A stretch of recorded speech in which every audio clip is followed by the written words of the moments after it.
Really, a weekly check-in gives you that space to kind of say, look, this week ahead, I have this for work or home or school life, and involving all the family members that are in the household.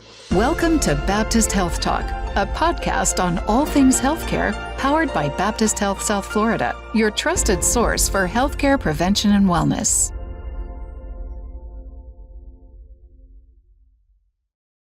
Hello, everyone. I'm your host, Johanna Gomez. Welcome back to a new episode of Baptist Health Talk, where we answer your most searched questions on trending topics. Today, we're digging into invisible labor, the mental load of juggling and coordinating schedules, needs, deadlines, and emotions that keeps a household running. Talking to us about how it takes a very real toll on our time, our relationships, and our well-being. We're joined by Manuela Rodriguez, psychotherapist at Baptist Health. It is great to see you again. This is a trending topic, and I believe something that every parent can relate to. It's not just a mom, it's also dads that have this invisible labor and mental load. So explain to us exactly what it is for those that haven't heard of these terms. Absolutely. And thank you for having me here and opening up this space for this conversation. Mental load and something I'd like to share is the vision of when you go watch a movie. Okay. Right? And the credits at the end of the movie and all that goes on in the background, the lights, the video, the audio, everything, all of that is part of that invisible labor that's going on behind the scenes that sometimes does not get seen and validated. And then the mental load, it's that planning, the organizing, and it tends to be overwhelming when we don't have outlets to take care of our own mental health. Yeah, and then you can see it rise up in so many different ways in the home, and it affects every single person that is actually living there. We have equal partners, right? Let's just call it how it is. But sometimes it falls more on the women, right? We've got to work, and we do have to kind of pick up some of these things of scheduling. It's not like that for every home, but for majority, I will go ahead and say that sometimes women are the one that take care of this. Why is it that it falls on us? I think it's naturally women are called to be the nurturing, take care of the emotional part, taking on that load and taking on those stereotypes or societal expectations that it needs to fall on the mom. But we are seeing the shift in our community and across our families that we're seeing those open conversations about saying, I'm building my village. Right, yeah. But is it something that we just put on ourselves, or is it something that society throughout time has put on us? Throughout time, we've seen society really make an emphasis. Even, when I was talking about movies, we see it displayed in different movies. But I am excited to see that more of these conversations and awareness is being brought in our communities. Is this something that is just emotional, or is it also something physical that women sometimes feel and see? Well, the emotional is going to impact your physical health. Yeah. Say that again. That is so true. And it's going to impact your relationships in work, your intimate relationships with your children. It'll be reflected on interactions that we have because we are more reactive than proactive in that state. We are. What can we do in order to just say, you know what, I need to pause for a second? What's your advice as someone who sees this probably every day? Yes, and I think it's giving yourself that grace to take the pause, giving yourself the time and the space that if I'm constantly saying yes, then I'm saying no to something else. With every yes, it's no to myself or time with my children. So really being aware of what's the benefit and how are those consequences going to affect me. But I feel sometimes as women, and moms, right? We're just like, I have to say yes to all these things. And then we're the last ones on the list. Would you say kind of prioritizing ourselves is okay and giving ourselves that grace that you said, that piece of advice? Yeah, it's putting on your oxygen mask first to be able to keep doing what we're doing, right? We we love our children, our families. We want to nurture and care for them. So we genuinely want to do these things, but it's okay to say, I'm going to take care of myself to be able to have the physical strength, the emotional strength, and just be ready to tackle the days ahead. The day ahead. What are some of the early signs that you say that you've seen that you're like, okay, this is spiraling, and that there goes that invisible load and that mental load that we're talking about? Absolutely. The irritability, quick to react, right? You kind of are saying everything that sounded like me this morning. Wait a second. Short fumed, right? Not being able to really hold a healthy conversation. And a lot of times is being able to be open to that feedback because other family members, coworkers, peers may be giving us that feedback. So it's having that space to say, okay, what is the feedback that I'm receiving and how is this going to help me be the best version of myself for others? Okay, so in your experience, what would you say is the best way for us to have this honest and very hard conversation with our partners? So selecting a neutral space might be important. Might not be the number one for everyone, but having a therapist or a counselor or a mediator, kind of like a referee in games, right? We have to have that other perspective that allows us to have the balanced conversation with no yelling, no insults. Right? Easier said than done, Absolutely. right? And so having those communication skills and really being comfortable with it, because we have to be able to practice saying these things out loud. So when the time comes, when the emotions are high, when we're in the chaos, that the skills that we go to, that our go-to are these healthy communication skills and not the quick fuse, the yelling or the anger responses or even resentment. Okay, but the problem is sometimes it sounds all great, but sometimes what's urgent to you is not urgent to me. And that's kind of the struggle that I say as couples, some people face. So how do we know when to just say, okay, maybe this is not as important right now, and reminds us to just kind of shelf it and look at it at another moment? Yes, I think building weekly check-ins daily would be ideal.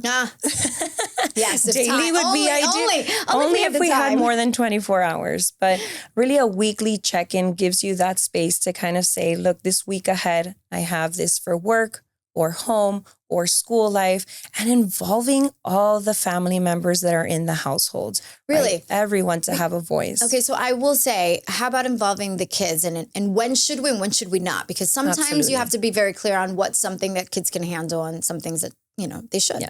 And if there's tasks that involve the children, having their voice and say is going to give them that opportunity to have ownership and responsibility for part of the well-oiled machine of the house, right? There are age-appropriate conversations that can be had with the kids, having that conversation and knowing maybe this is something that just the two of us can have. These are the topics that we're going to discuss with the children. These are the ones that we're going to have without the children. Yeah, kind of like also doing family meetings. Sometimes that could work. Yeah. We do weekly check-ins or even at dinner time, a space to talk about the day, but also giving us space to have these conversations and say like, okay, maybe we need to put a pause on this that you're sharing, and we can maybe select a different time and date to go a little bit deeper, because we do want to validate what our children are sharing or maybe what our partner or family member is sharing. It might not be the right time during dinner, even though we've opened the opportunity, but we can say, let's put a hold and continue this conversation. I hear you. Let's talk about it a little bit later. You said that key word, being validated, something that people struggle with. How and what should we be aware of when it comes to validating our partner? Yes. Validation often comes with just the language and saying it out loud, right? So I see you took care of this. Thank you. Those can be the words, but it might not come as easily for everyone. Yeah. We might not be as comfortable practicing that. So it's saying it out loud in the mirror, just like affirmations and statements that we talk to ourselves about. Doing that to be able to have that conversation with your partner, family member, children, saying, I have to be able to kind of pause and see what are the words that I'm going to be using to make sure that the message is heard. Okay. Does it match the words that I'm saying with what's going on inside? Would you say that it's fair to send a text message? Is that a form of validating and maybe making it easier to not say it out loud, but to write it? I think it's in our technological world, right? It is an avenue to be able to facilitate the message in a quick fashion, but I do highly recommend that there is a follow-up to that text, because it depends on how the person is reading it on the other end. That's good advice. Did they even read it? Where were they when they got the text, right? So it is that component to go back and check in on that text. We said it, but how did the other person receive it? And that's why you're so good at what you do, because you just kind of checked me with that. And it's true. That's something that I didn't even think of. That is a great strategy. I know you have other ones as well. What are some of the things we should keep an eye on? When communicating in any relationship, right, it's making sure that we're honest and mindful of the words that we're using. And it's about making sure that the other person is ready to receive that information and how we can support them. So asking them, when and how is the best way for me to communicate with you? Yeah. I think it's funny because as parents, when it's right about the end of school year, we are so excited to get our kids in summer, just slow mornings and slow days. And then by the end, we're like, yeah, it's time for you to go back to school. With that comes the crazy, overwhelming feeling of everything that is mental load. So what's one thing that we can do to help change that one small little thing that maybe can just stop us from being so overwhelmed? Yeah, I think we're still getting over summer and now we're back to school. Yeah. We haven't finished processing summer. We're still processing. And we're back in school. But I think making sure that we slow down and we make a list. We write down what are our priorities, what are our goals. We're offering a back to school program on the community health platform. Mm-hmm. And it's about kind of revisiting schedules and routines. We think, oh, it worked last year. What? But wait a second, things have changed a little bit. Yeah. Maybe even the traffic and bus routes or how we get to school has changed. Traffic has increased, right? So even having a space to kind of review, yes, what's expected at back to school, but it might look differently for everyone. Yeah. How can parents model a healthier division of labor so the kids can actually see a nice balance as they grow up? Yeah. So modeling is having these conversations with the children, showing them what are the things that invisible load, writing it down, having a calendar where they can visually see and who's going to be taking on each task. And for the tasks that are designated to each person, checking in what are your strengths, what are your weaknesses, what are some things that you are able to take on, and even a thought as like making your bed before going to school. Have we helped the child understand what are the steps? Oh, they do. The problem is they don't see why when they have to go They don't see the why. If we have that conversation with them as to why we get the bed ready in the morning and they have a valid explanation as to why not to have it, well, we pick our battles, right? We can say, all right, well, if it's not done before going to school, can it be something that gets done right when you come back? I like that compromising. So it's getting done. Okay. But we hear them out and we hear what, they're like, oh, I'm getting my school stuff ready, my book bag. I'm making sure other things for their responsibility, which is school. So we validate them, but we also give them space to know, okay, well, it still needs to get done. Yeah. So it's not on someone else to say, okay, well, the bed didn't get done. Now I have to do it. Right. Guilty, right? We're all guilty. Don't worry. No shaming here. It's an open, free judgment conversation. And, a lot of this conversation has been about couples, but there are a lot of single parents out there that have to deal with the mental load. What advice do you have for them? when it comes to, co-parenting, single parents in a relationship or different members of the house being a part of the village, I always think that we talk of the metaphor of like carrying a book bag full of rocks. We all have our load that we carry. It can feel different and look different. It can be small little pebbles or like big boulders, right? But it's not that it's all going to go away. No. We have to find moments to sit down and kind of release the heaviness of the load, and we will get stronger. It's not that the book bag is going to be taken away, but we get stronger as we continue to carry that load. So it's finding moments to slow down, rest for a little bit, put that load down, delegate, get support. But we're going to still be carrying that. We still are responsible for the home, for our work, for everything that goes on. So it's not like it's going to magically disappear, right? But it's about getting stronger ourselves, building that support system, whether it's the community, family members, friends, a partner, and saying, I need help. That was just beautiful. I took every single bit of that in, and I hope everyone at home or wherever they're watching took it in as well.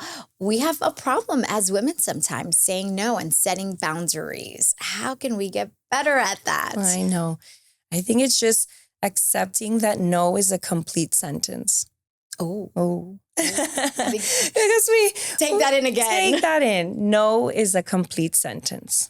And we tend to add more information to explain why it's no. And that's where the internal struggle or the internal resentment or guilt or discomfort shines through the communication, when it's simply just no is a complete sentence. And would you say that also applies to your children? To say no to your children? Yeah, no as a complete sentence? Yeah, because we fall into the trap of the back and forth and then a battle of power, right? Wow. Well, I can prove my point here. And again, it takes time to practice. The first time you say no, they might be like, where did this come from? I'm used to mom or dad or grandma constantly saying yes. Yes. So it will be that their children will look like deer in the headlights of what happened here. But again, with consistency and time, they will see you building those boundaries, setting those limits, and they'll be like, okay. Getting stronger. Saying no and setting those boundaries also as well, which is an important thing. Blended families look different and they have their own unique challenges as well. Would you say approaching them is kind of the same? Absolutely. Approaching and seeing how can we have, take into account maybe traditions, cultural discussions, what are maybe some expectations from the society on what we need to look like, what we need to sound like, what we need to feel in moments like this, and creating space for that and saying, we got this. We got this. Manuela, you have given us so many great tips today, talking about how we should have conversations and really reminding us to have conversations, not just with our partner, but also with all our, with our kids as well, kind of involve everyone. But before I let you go, if there is one simple communication tool that you want us to really just keep on the top of our mind, what is it? Oh. And there's a lot, I can tell by that. There's a lot, right? One key way of communicating is being true to yourself, doing that self-awareness piece. And it doesn't come easy. It's about understanding what's going on internally for you to be able to communicate that well. So it all starts by looking internally first to be able to know your feelings and using the language to communicate with others. So you've given us a lot of advice also. What's one more that you can leave us with that you feel that could help us and kind of support us throughout the year? I think for everyone, it's 3 affirmations for all of us to say either quietly to ourselves, or if you have to say it out loud in the mirror, is you are strong, you are enough, and you are capable. Oh, that is beautiful. Thank you so much. This has been such a wonderful conversation. Thank you for sharing all your advice, your insight with us. And we really, truly do appreciate it. For our viewers, be sure to hit that subscribe button right there on our channel to keep up with the latest health and wellness information and tips from our experts. Thank you so much for watching, and I hope you took that all in. Find additional valuable health and wellness information on our resource blog at baptisthealth.net/news. And be sure to interact with us on our social media channels for live and upcoming events. Baptist Health Talk is brought to you by Baptist Health, the warmer side of care.